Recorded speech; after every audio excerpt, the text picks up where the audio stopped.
Bismillahirrahmanirrahim. Assalamualaikum warahmatullahi wabarakatuh.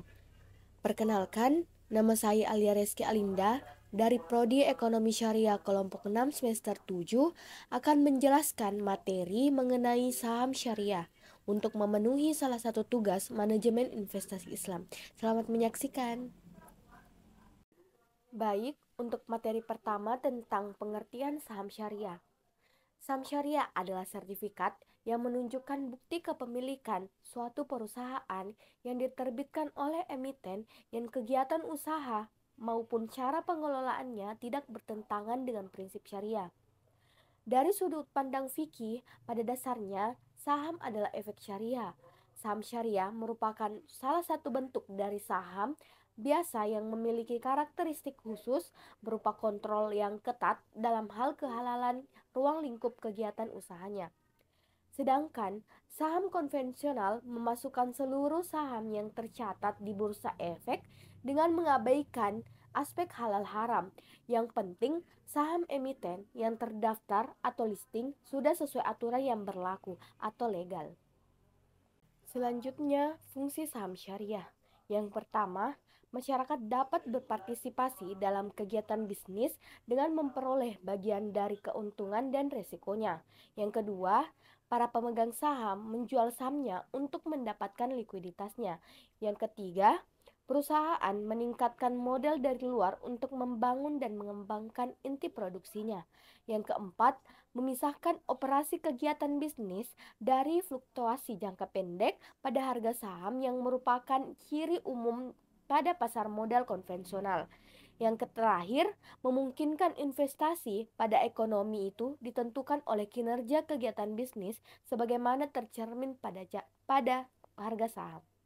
Baik, selanjutnya pihak-pihak yang terlibat dalam saham syariah. Yang pertama yaitu emiten.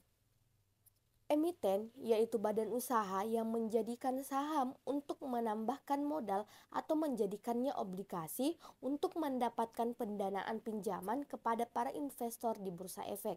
Yang kedua, perantara emisi.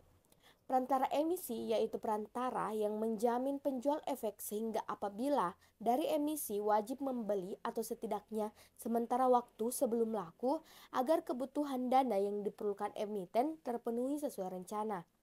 Yang ketiga, badan pelaksanaan pasar modal. Badan yang mengelola dan memeriksa jalannya pasar modal termasuk meniadakan emiten atau delisting dari lantai bursa, memberi hukuman kepada pihak-pihak yang menyalahi aturan yang ada di pasar modal adalah badan pelaksanaan pasar modal. Yang keempat, bursa efek. Bursa efek adalah tempat diberlangsungkannya aktivitas jual beli efek pasar modal yang didirikan oleh suatu badan usaha. Yang kelima, perantara perdagangan efek. Efek yang diperdagangkan dalam bursa hanya boleh ditransaksikan melalui perantara, yaitu makelar atau broker dan komisioner. Yang terakhir, investor. Investor adalah pihak yang menanamkan modalnya dalam bentuk efek di bursa dengan membeli atau menjual kembali efek tersebut. Baik, selanjutnya jenis kegiatan usaha yang bertentangan dengan prinsip-prinsip syariah. Yang pertama, usaha perjudian dan permainan yang tergolong judi atau perdagangan yang dilarang. Yang kedua, usaha lembaga keuangan konvensional atau ribol, termasuk perbankan dan asuransi konvensional.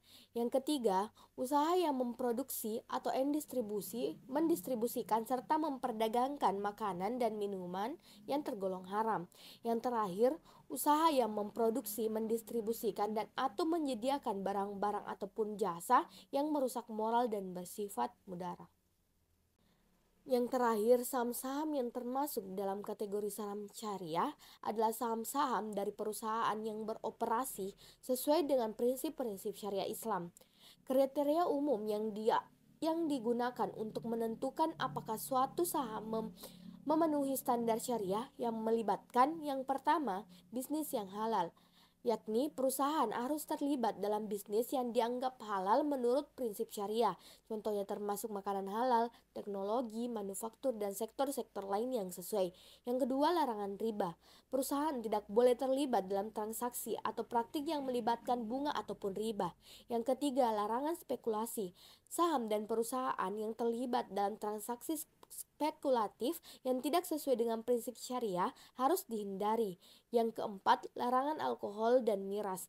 Perusahaan tidak boleh terlibat dalam produksi atau distribusi alkohol atau minuman keras. Yang terakhir, prinsip keadilan dan transparansi. Perusahaan harus mematuhi prinsip-prinsip keadilan, etika, dan transparansi dalam semua aspek bisnisnya. Mungkin itu saja materi yang sempat saya sampaikan. Lebih dan kurangnya mohon dimaafkan. Wabillahi taufiq wal hidayat. Wassalamualaikum warahmatullahi wabarakatuh.